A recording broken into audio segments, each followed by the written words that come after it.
না रहेगा বাস না रहेगी বাঁশুৰি অৰ্থাৎ বেদখলকাৰী নাথাকিলে আপুনি বেদখল মুক্তি কেনেকৈ কৰিব মোৰ ঘৰত যদি আজি কোনো আলহী নাই মই আলহীক কেনেকৈ গেট আউট বুলি ক'ম এতিয়া যদি 60% অবৈধ বাংলাদেশী সজোৱা হৈছে তাত থকা মুছলিম বাংলাদেশী বুলি কোৱা হৈছে এতিয়া তাত থকা যিসকল ভাৰতীয় মুছলমান আছে তাত থকা মুছলিম নাগৰিক আছে যদি প্ৰমোদ বড়োৰ চৰকাৰ হয় তেতিয়াহ'লে এই মুছলিম নাগৰিকসকলৰ ভাৰতীয় নাগৰিকসকলৰ অৱস্থা কি তো যি গোবিন্দ বসুমতাৰী ডাঙৰীয়াই তাৰমানে বাংলাদেশী মুছলিম বুলি কৈ ইয়াৰ সংখ্যালঘুসকলক তুচ্ছ তাচ্ছল্য কৰি ইয়াৰ পৰা আনকি উচ্ছেদ কৰিবলৈ প্ৰধানমন্ত্ৰীলৈকে পত্ৰ প্ৰেৰণ কৰিছে তেতিয়াহ'লে মুছলমান মানুহৰ কি অৱস্থা হ'ব মুছলমান মানুহ নিজে ভাবি থোৱা উচিত প্ৰমোদ বড়ো ডাঙৰীয়াৰ নেতৃত্বত যদি UPPL দলে BTCত চৰকাৰ গঠন কৰে তেতিয়াহ'লে মই যিভাৱে তথ্য সহকাৰে আপোনাৰ ওচৰত দাঙি ধৰিছোঁ প্ৰধানমন্ত্ৰী কাৰ্যালয়ৰ পত্ৰৰ পৰা অসম চৰকাৰৰ পত্ৰৰ পৰা BTC প্ৰধান সচিবলৈকে প্ৰেৰণ কৰা পত্ৰ তেতিয়াহ'লে কিন্তু অধিকাংশ অজনজাতীয় লোকে নিজৰ ভূমিৰ পৰাও উচ্ছেদ হ'ব লাগিব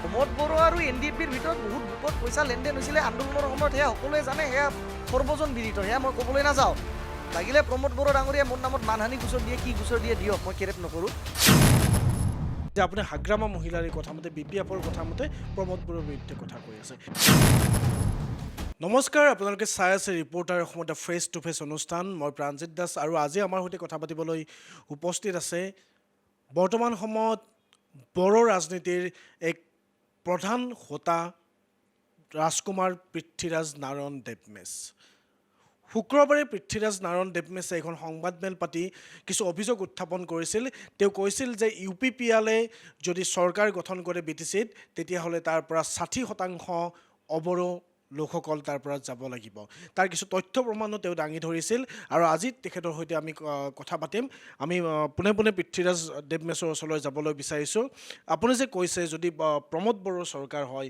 বা UPPLৰ চৰকাৰ হয় তেতিয়াহ'লে 60% মানুহ তাৰ পৰা যাব লাগিব BTCৰ পৰা যাব লাগিব এইটো আপুনি কিহৰ ভিত্তিত কৈছে সৰ্বপ্ৰথমে নমস্কাৰ ধন্যবাদ যাচিছোঁ যে আপুনি ইয়াতে আহিছে আৰু মোৰ মন্তব্যখিনি প্ৰকাশ কৰিবৰ বাবে যি সুযোগ দিছে ৰিপৰ্টাৰ অসমক মই পুনৰাই ধন্যবাদ যাচিছোঁ হয় আজি মই আপোনাক এয়া স্পষ্টভাৱে ক'ব বিচাৰোঁ যে যোৱাকালি অৰ্থাৎ শুক্ৰবাৰে মই এক সংবাদমেল সম্বোধন কৰিছিলোঁ আৰু সংবাদমেল সম্বোধন কৰি মই স্পষ্টভাৱে কৈছিলোঁ যে 60% অজনজাতীয় লোকে BTCৰ পৰা ভূমি অধিকাৰ হেৰুৱাব লাগিব যদিহে প্ৰমোদ বড়ো নেতৃত্বাধীন BTCত UPPL চৰকাৰ গঠন হয় এয়া স্পষ্ট ক্লিন ক্লিয়াৰ এণ্ড কাট যদি মই ক'বলৈ যাওঁ এয়া মই এনেই কোৱা নাই এয়া মই সম্পূৰ্ণভাৱে তথ্যগত ভিত্তিত কৈছোঁ এনেই বুমেৰাং মাৰা নাই যে অবড়োই ভূমিৰ অধিকাৰ হেৰুৱাব বা অজনজাতীয় লোকে ভূমিৰ অধিকাৰ হেৰুৱাব দৰাচলতে অবড়ো নহয় বড়োৰ বাহিৰে ক'ব গ'লে সকলোৱে অবড়ো কিন্তু দৰাচলতে এয়া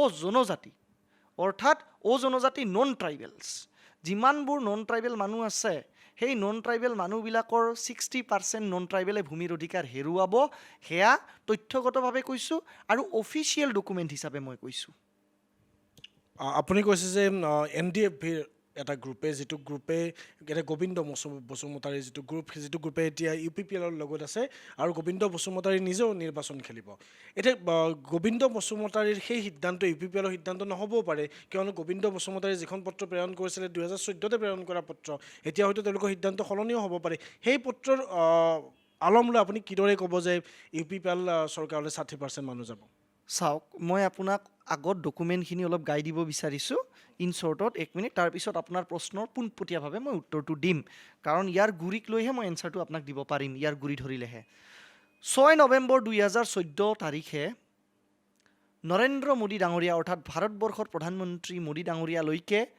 তদানীন্তন NDFBৰ সাধাৰণ সম্পাদক গোবিন্দ বসুমতাৰী আৰু NDFBৰ তদানীন্তন প্ৰচাৰ সম্পাদক সঞ্জয় স্বৰ্গীয়াৰী ওৰফে বি সাঞ্জাৰাং দুয়োগৰাকী নেতাই এক পত্ৰ প্ৰেৰণ কৰিছিলে আনুষ্ঠানিকভাৱে যে BTAD বা ট্ৰাইবেল বেল্ট ব্লকত বসবাস কৰা অধিকাংশ লোকেই বেদখলকাৰী আৰু 60% ভূমি জনজাতীয় খণ্ড আবেষ্টনীৰ 60% ভূমি অজনজাতীয় লোকসকলে অবৈধভাৱে বেদখল কৰি আহিছে আৰু এই বেদখলকাৰীবিলাকৰ অধিকাংশই বাংলাদেশী আৰু বাংলাদেশী মুছলিম মই পুনৰাই কৈছোঁ আজিৰ দিনৰ UPPLৰ বৰিষ্ঠ নেতা গোবিন্দ বসুমতাৰী আৰু বি সাঞ্জাৰাং ওৰফে সঞ্জয় স্বৰ্গীয়াৰী যি দুয়োজনে কিন্তু UPPL দলৰ দুটা সমষ্টিৰ মনোনীত প্ৰাৰ্থী।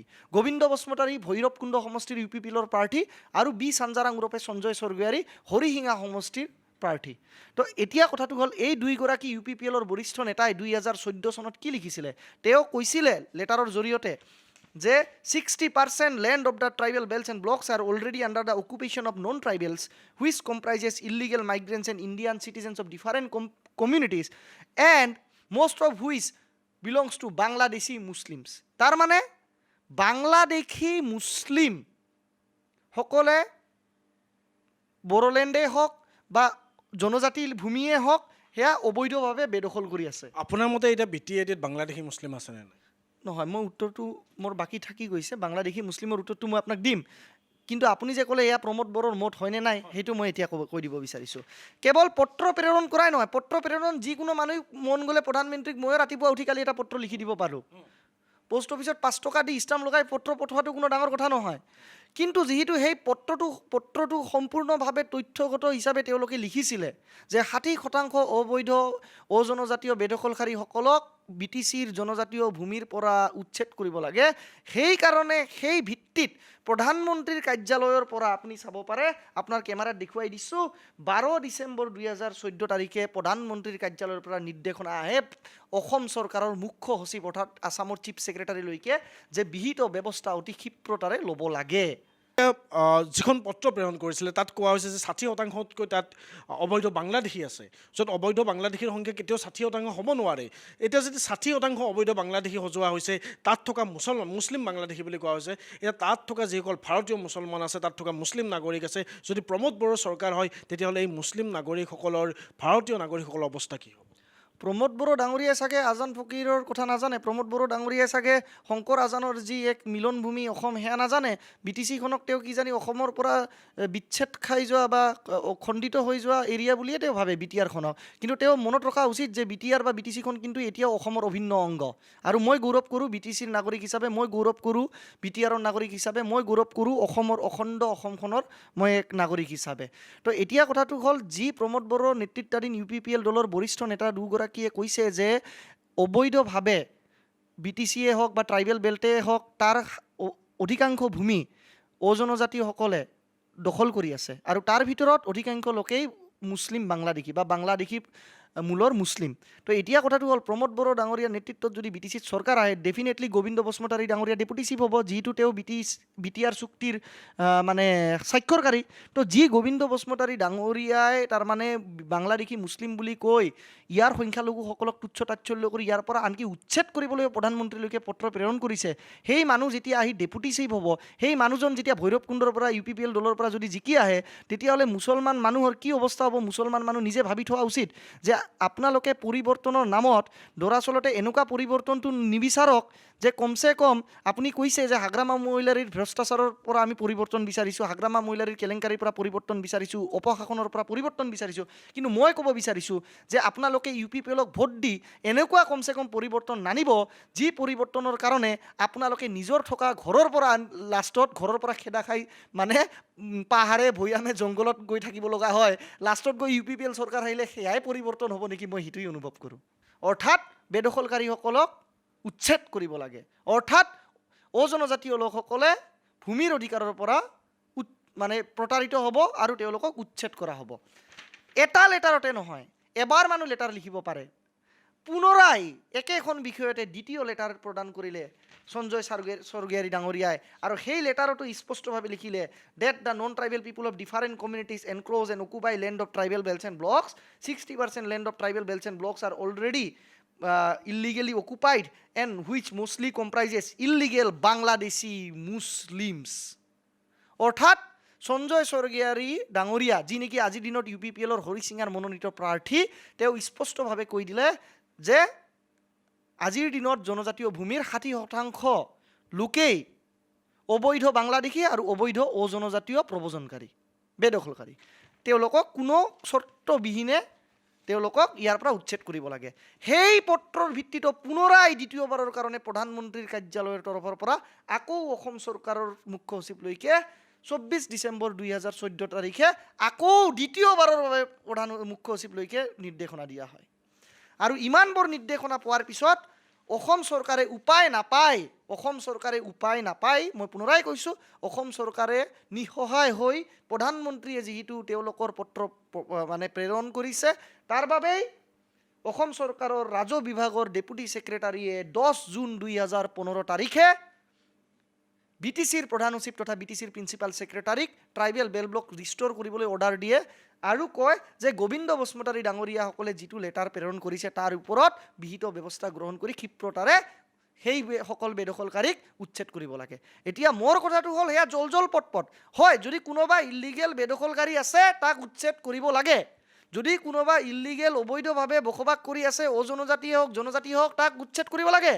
মই তেওঁলোকৰ বেদখলকাৰীৰ সমৰ্থনত কোৱা নাই, কিন্তু আপোনাৰ মতে আছেনে নাই ইলিগেল বাংলাদেশ? কিন্তু আপোনাৰ কথা চকু কপালত উঠিবনে নাই যদি আপোনাক কোৱা হয় যে BTADত বসবাস কৰা 100% লোকৰ 30% ট্ৰাইবেল, প্ৰায় এপ্ৰক্সিমেটলি 70% নন ট্ৰাইবেল, ধৰি ল'লোঁ বেদখলকাৰী 10% হ'ব পাৰে, মই ক'লোঁ 20% হ'ব পাৰে। আপুনি যে ক'লে বেদখলকাৰী আছে না নাই, মই কৈছোঁ ধৰি ল'লোঁ 10% 20% বেদখলকাৰী, ধৰি ল'লোঁ বাংলাদেশীয়ে বেদখল কৰিছে জনজাতীয় খণ্ড আবেষ্টনী, কিন্তু 60% আউট অফ 70% নন ট্ৰাইবেল, 100 জনৰ ভিতৰত 70 জনে নন ট্ৰাইবেল হয় BTCত, জনজাতি বা অবড়ো হয়, তাৰ পৰা যদি 60 জনেই অবৈধ বেদখলকাৰী তেতিয়াহ'লে বাকী থাকিল মাত্ৰ 10 জন, তাৰমানে 60 জনেই বেদখলকাৰী, 10% অজনজাতি লোক বাদ দি সকলোৱে বেদখলকাৰী।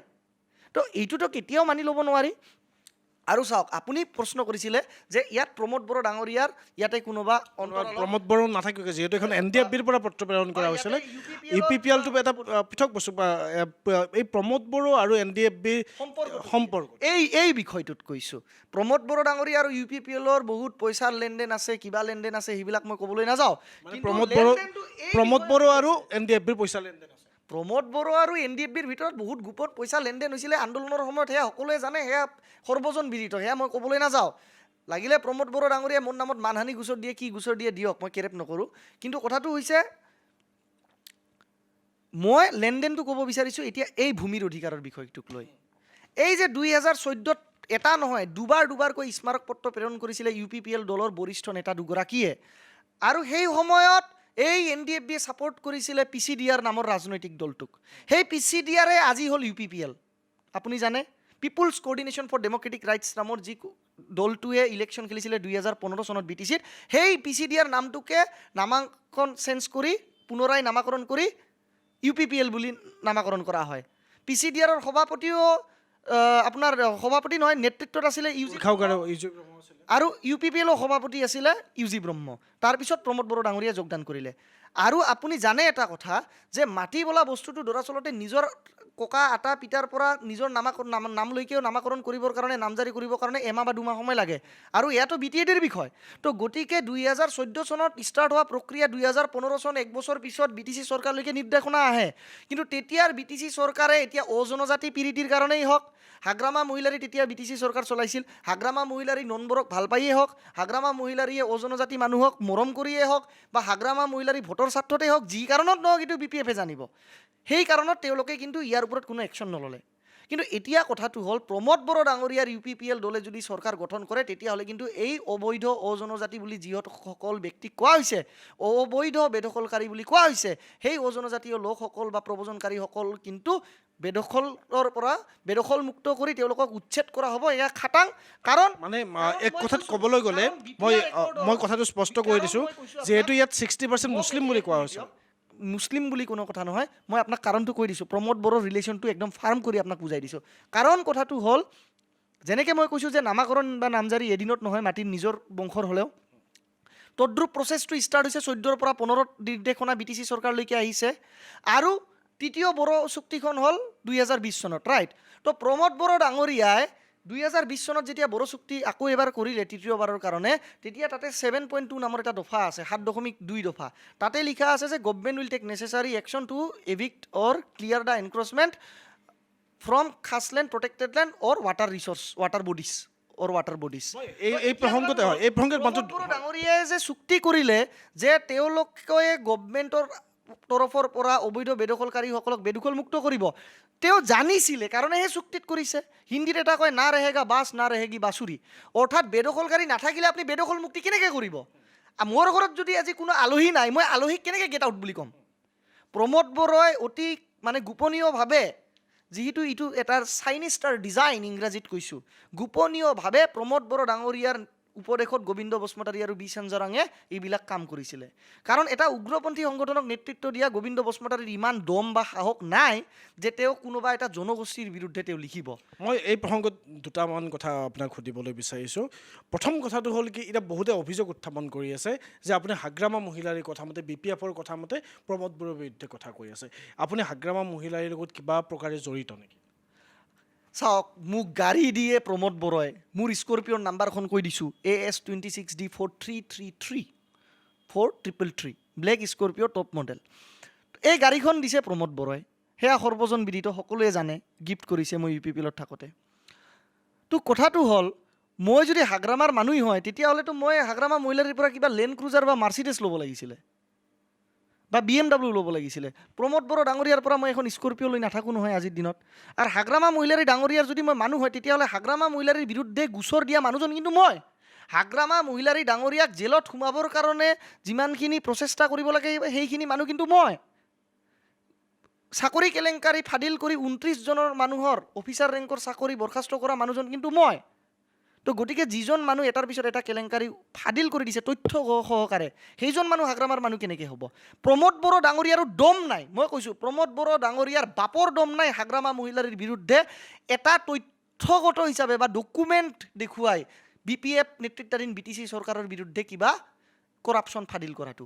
যিমানবোৰ কৰাপশ্যন আছিলে সেইটো মই ফাদিল কৰিছোঁ তথ্য সহকাৰে। কেৱল প্ৰমোদ বড়ো ডাঙৰীয়াই বুমেৰাং পৰিৱৰ্তন কৰাপশ্যন কৰি থাকিলে নহ'ব। BTR চুক্তিৰ যিটো বিষয়, আপুনিও মধ্যস্থতাকাৰী আছিলে, আপুনিও চুক্তিৰ কথাসমূহ জানিছিলে। আপোনালোকে যেতিয়া চুক্তি হৈছিলে তেতিয়া যদি তাত অনাবড়োসকলৰ অধিকাৰৰ কথা নায়ে, আপোনালোকে বিৰোধিতা কিয় নকৰিলে? চাওক, BTR চুক্তিৰ মধ্যস্থতাকাৰী মোক কৈছে, কিন্তু মই দৰাচলতে আপোনাক আজি এটা খুহুতীয়া সুৰত ক'ব বিচাৰোঁ, নহয় মই মোক অলপতে বিশ্বজিৎ দৈমাৰী মই এটা ইণ্টাৰভিউ লৈছোঁ, তেখেতে কৈছে যে আপুনি মধ্যস্থতাকাৰীয়ে নাছিল বুলি। সেইটোৱেতো মই কৈছোঁ যে দৰাচলতে মই মন গ'ল, মানে BTR চুক্তিখনতো 27 জানুৱাৰীত হৈছে, ডিচেম্বৰ মাহত মোৰ মন গ'ল যে ডিচেম্বৰ মাহত খ্ৰীষ্টমাছ আহি আছে, অলপমান টাইম স্পেণ্ড কৰোঁ, TV দেখোঁ, অলপমান ভাল চিনেমা চাওঁ। চিনেমা চাই সেই সময়ত বঢ়িয়াকৈ পপকৰ্ণ খাই আছিলোঁ। তো সেই পপকৰ্ণ খোৱা সময়ত চাউৰাই গুড়া ডাঙৰীয়াৰো ম্যানমাৰত থাকি পপকৰ্ণ খাব মন গ'ল, ফেৰেংগা ডাঙৰীয়াৰো পপকৰ্ণ খাবৰ কাৰণে মন গ'ল, যে ম্যানমাৰত যিটো পপকৰ্ণ নাপায় আমি বোলা পৃথ্বীৰাজত তাতে যাওঁ, তাতে গৈ পপকৰ্ণ খাওঁ। তো তেওঁলোকে মোৰ লগত পপকৰ্ণ খাবৰ কাৰণে আহিছিলে NDFBৰ নেতৃত্বই, আৰু NDFBৰ নেতৃত্বই পপকৰ্ণ খাবৰ কাৰণে মোৰ লগত আহি দিল্লীলৈকে গ'ল, যে দিল্লীত আকৌ বেছি ভাল পপকৰ্ণ পায়। দিল্লীত গৈ আকৌ পপকৰ্ণ খালে, আকৌ পপকৰ্ণ খাই BTR চুক্তিখন বা তৃতীয় বড়ো শান্তি চুক্তিখন হৈ গ'ল। বিশ্বজিৎ দৈমাৰী ডাঙৰীয়া ম্যানমাৰত গৈছিলেতো, ভাল কথা, ৰাইজেতো সেয়া জানে বিশ্বজিৎ দৈমাৰী ম্যানমাৰ গৈছিলে না ম্যানমাৰ বৰ্ডাৰলৈকে যাবৰ কাৰণেও তেওঁ ভয় খায়। তো এইবিলাক বুমেৰাং কৰি লাভ নাই। মই আমাৰ আজি যে সাক্ষাৎকাৰ শেষৰ পিনে আহিম, মই শেষত কেইটামান কথা আপোনাক সুধিবলৈ বিচাৰিছোঁ। চমুকৈ 3টা কথা মই আপোনাক সুধিম। এতিয়া BTADত আপোনাৰ মতে অনাবড়ো লোকসকলৰ প্ৰধান শত্ৰু কোন, হাগ্ৰামা মহিলাৰী নে প্ৰমোদ বড়ো? চিয়'ৰ প্ৰমোদ বড়ো। হাগ্ৰামা মহিলাৰী যদি শ্ল' পয়জন, প্ৰমোদ বড়ো হ'ল চাইনাইড।